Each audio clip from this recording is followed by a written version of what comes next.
લોક ફરિયાદની ત્રીજી ઓફિસનું સુરત ખાતે ગૃહમંત્રીના હસ્તે ઉદ્ઘાટન. વલ્લભ કુળભૂષણ પૂજ્ય 108 શ્રી પંકજ બાવાશ્રીની મુખ્ય મહેમાન પદે વિશેષ હાજરી. સન 2010માં લોક ફરિયાદને પ્રારંભે ગુજરાતના સૌરાષ્ટ્ર કચ્છના રાજકોટથી શરૂ કરી ત્યારબાદ 2016માં મધ્ય ગુજરાતના અમદાવાદમાં વિકાસ પામી. હવે હરણફાળ ભરવા ગત તારીખ 3/8/2025ના રવિવારના શુભ દિવસે દક્ષિણ ગુજરાતના સુરતમાં ગુજરાત રાજ્યના રાજ્ય ગૃહમંત્રી હર્ષભાઈ સંઘવીના વરદ હસ્તે વલ્લભ કુળભૂષણ પૂજ્યપાદ 108 શ્રી પંકજ બાવાશ્રીના પ્રેરણાત્મક હાજરી વચ્ચે સુરતની 235 ઓર્ચિડ હારમની ફાયર બ્રિગેડની સામે ગૌરવ પથ સુરત 395009 એ સરનામે સમગ્ર ગુજરાતના 100થી વધુ પત્રકારોની હાજરી વચ્ચે લોક ફરિયાદની ઓફિસનો દબદબાભેર પ્રારંભ કરવામાં આવ્યો હતો.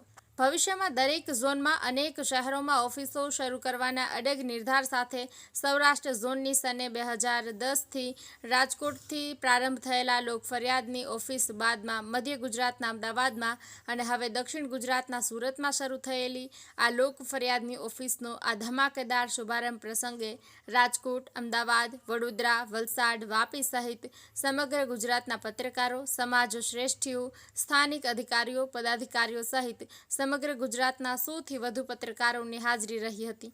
લોક ફરિયાદની સુરતની આ ઓફિસ શરૂ થતાં જ અમો ગર્વ અનુભવવા સાથે લોક ફરિયાદના વાંચકો, વિજ્ઞાન પદદાતાઓ, શુભેચ્છકો અને સાથે ગુજરાત પત્રકારના અધિકારીઓ, પદાધિકારીઓ, સરકારી, અર્ધ સરકારી સંસ્થાઓ, ઉદ્યોગપતિઓ, પત્રકારો અને દેશ તથા રાજ્યના આમ આદમીનો મળેલ સાથ સહકાર અને અપાર પ્રેમ અમારી આ સફળતાના સારથીઓનો આભાર માનીએ છીએ.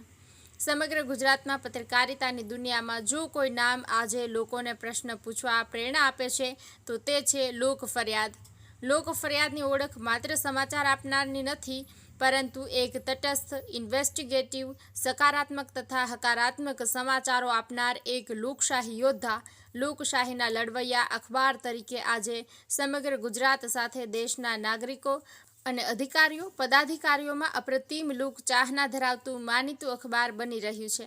વધુમાં સને 2018થી લોક ફરિયાદના બેનર હેઠળ ગુજરાત લોક ફરિયાદ ન્યૂઝના નામકરણ હેઠળ યુટ્યુબ ચેનલ શરૂ કરવામાં આવી છે, જે આજે 10,200 સબસ્ક્રાઈબર સાથે 1.2 મિલિયન વ્યૂઝ ધરાવતી આ ચેનલ સમગ્ર ગુજરાતના અતિ લોકપ્રિય બની રહી છે. આ તકે લોક ફરિયાદના તંત્રી રમેશભાઈ ધકાણ કહે છે કે દક્ષિણ ગુજરાતના સુરત ખાતે લોક ફરિયાદની ઓફિસ શરૂ થઈ રહી છે, ત્યારે દક્ષિણ ગુજરાત અને સાથે સુરતના નાગરિકોનો અમારા આ ભગીરથ પ્રયાસોમાં સાથ સહકાર મળી રહેશે તેવી આશા અને અપેક્ષા રાખવી તે અમારી ફરજને અને આપના હકને સાથે રાખી સમજી આપ સહુના સહકાર ઈચ્છીએ તો અસ્થાને નહીં ગણાય. નમસ્કાર. અત્યારે આપણે આવી ચૂક્યા છીએ સુરત ખાતેની લોક ફરિયાદ ન્યૂઝની ઓફિસમાં, કે જે આ ત્રીજું ઓપનિંગ થઈ રહ્યું છે અત્યારે લોક ફરિયાદ ન્યૂઝનું. એક રાજકોટમાં ઓલરેડી લોક ફરિયાદ ન્યૂઝની ઓફિસ છે. ત્યાંની ધમાકેદાર બેટિંગ પછી અમદાવાદમાં પણ એવી જ ધમાકેદાર બેટિંગ થઈ છે અને હવે એવી જ બેટિંગ કરવા માટે લોક ફરિયાદ ન્યૂઝની એક ઓફિસ સુરત ખાતે ખુલી રહી છે. તો આવો આપણે મળીશું લોક ફરિયાદ ન્યૂઝના તંત્રી, અહીંની ઓફિસના જે સંપાદક છે એ અમદાવાદના પત્રકાર પ્રમુખ સાથે વાત કરીશું કે લોક ફરિયાદ ન્યૂઝ એ કેટલા સમયથી ચાલી રહ્યું છે, કઈ કઈ પ્રગતિ કરી છે, કેવી રીતે એને આગળ કામ કર્યું છે અને આપનો ઉદ્દેશ શું છે. લોક ફરિયાદ ન્યૂઝે ઘણી બધી કપરી પરિસ્થિતિ જોઈ છે અને છેલ્લા લગભગ 12થી 14 વર્ષથી સતત આ લોક ફરિયાદ ન્યૂઝ લોકોની સેવામાં છે. લોકોના પ્રશ્નોને ઉચ્ચતર સ્તરે વાચા આપી અને પ્રશ્નોનું નિરાકરણ લાવીએ છીએ. રાજકોટ ખાતે પહેલી ઓફિસનું ઉદ્ઘાટન થયું હતું, એના પછી બીજી ઓફિસ અમદાવાદ ખાતે અને અત્યારે સુરત ખાતે આપણે નવી ઓફિસનું ઉદ્ઘાટન કરી રહ્યા છીએ. સૌથી પહેલાં તો ધન્યવાદ. સુરત ખાતેની ઓફિસના જે સંપાદક છે તેમની સાથે બી આપણે વાત કરીશું. સર, શું છે આપનો મોટો લોક ફરિયાદની ઓફિસ અહીંયા શરૂ કરીને આપ કઈ ઊંચાઈએ અથવા તો લોકોને કયા ટાઈપની મદદ કરવા જઈ રહ્યા છો? 6 મહિના પહેલાં સુરતમાં અમે અમારા નિજી કામ માટે એટલે ફરવા માટે આવેલા હતા અને અહીંયા અમે બહુ સમસ્યાઓ જોયેલી હતી. એ સમસ્યામાંથી એમને એમ થયું જો રાજકોટમાં આપણે આટલા વર્ષથી આ કાર્યરત છીએ, અમદાવાદ જેવા મેગા સિટીમાં કામ કરીએ છીએ, તો સુરતમાં શું કામ નહીં? એમ કે લોકોનો જેમ અમારો લોગો સૂત્ર છે કે પ્રજાની ફરિયાદોને ઉચ્ચ સ્તરે વાચા આપતા એ લોક ફરિયાદનું કામ છે. તો હવે અમે રાજકોટ, અમદાવાદ બાદ સુરતમાં બી લોકોની ફરિયાદને ઉચ્ચ સ્તરે અમે વાચા આપશું અને અમારો વિશ્વાસ છે પ્રજાને કે અમે એમની વાચાને 100% અધિકારીઓ, સરકારી તંત્ર, પોલીસ અને ઠેઠ રાજનેતા લગીને પહોંચાડશું અમે. તો આપણે એવું સમજી શકીએ કે લોક ફરિયાદ બોર્ડ હંમેશના માટે રહેશે, બાકી લોકોની જે ફરિયાદ છે અહીંથી ગાયબ થઈ જશે. 100% અમે તમને વિશ્વાસ આપીએ છીએ.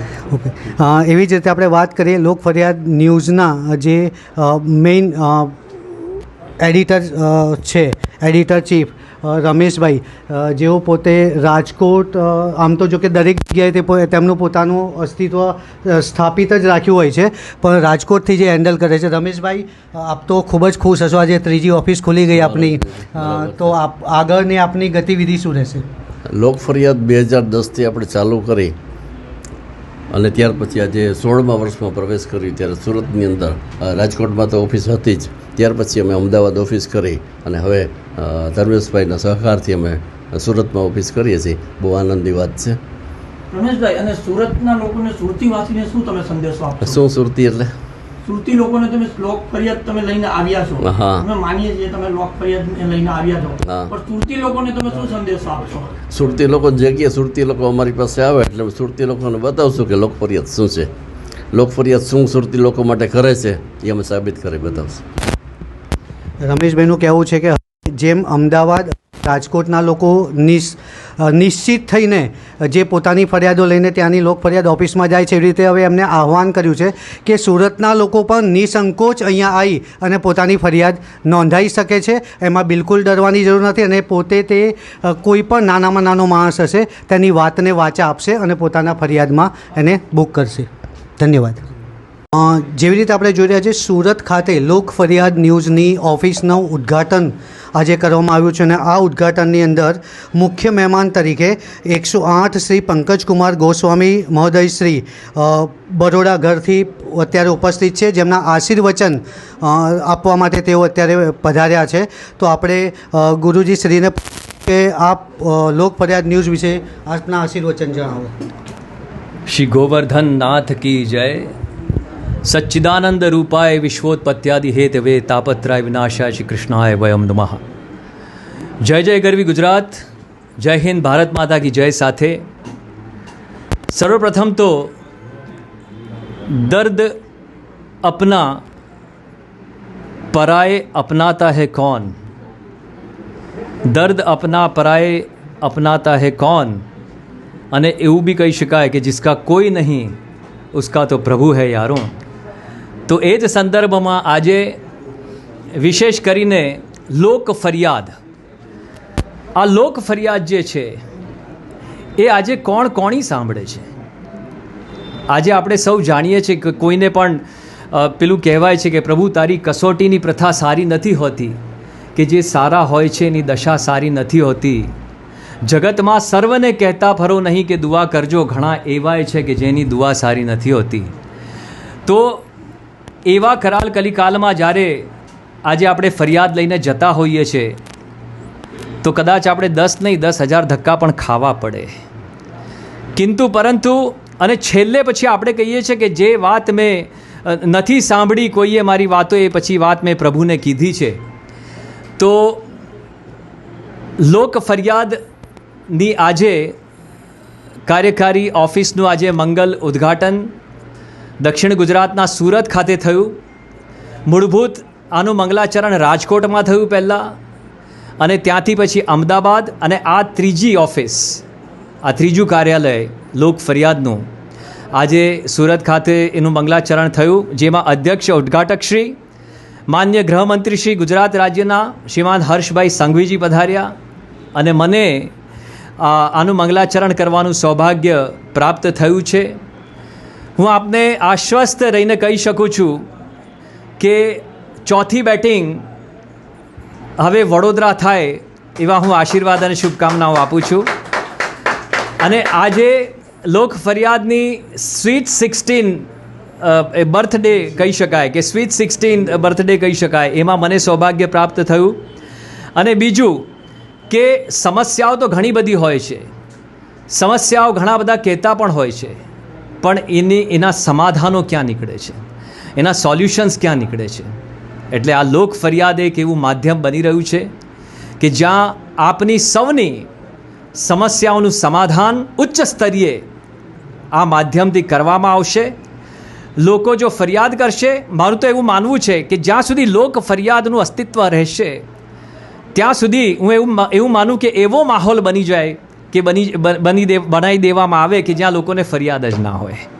એવો એક પ્રયત્ન લોક ફરિયાદની ટીમ, વિશેષત્વ જે નિમંત્રકો અને આયોજકો છે એમને હું આશીર્વાદ આપીને શુભકામનાઓ પાઠવું છું. શ્રીમાન રમેશભાઈ ઢકાણ અને પરિવાર, ધર્મેશભાઈ વસંત અને પરિવાર અને હસમુખભાઈ પટેલ અને પરિવારને હું ખૂબ ખૂબ ખૂબ આશીર્વાદ આપીને શુભકામનાઓ પાઠવું છું. અને અંતે એટલું જરૂર કહેવા માગીશ, આપે કોઈએ કહ્યું કે સુરતીઓ માટે આપ શું કરવાના છો, તો હું એમના વતી જવાબ આપું છું કે સુરતીઓ પણ ભારતીય છે. અને આ લોક ફરિયાદ માત્ર સુરતીઓ માટે નહીં, પ્રત્યેક ભારતીય માટે આજે પ્રકટ થઈ છે અને એનું મંગલાચરણ થયું છે. આપ સૌને આ લોક ફરિયાદ જે અખબાર જે આજે જેનું મંગલાચરણ થયું છે એને વધાવવા, એની સાથે જોડાવા અને એને વાંચવા આપને આહ્વાન કરું છું. અને આપની કોઈ પણ ફરિયાદ હોય એ અચૂક આ લોક ફરિયાદમાં આપ સમર્પિત કરજો, આપનું સમાધાન આવશે એવો મારો દ્રઢ વિશ્વાસ છે. અસ્તુ. શ્રી કૃષ્ણ કનૈયા લાલ કી જય. જય જય ગરવી ગુજરાત. ભારત માતા કી જય હો.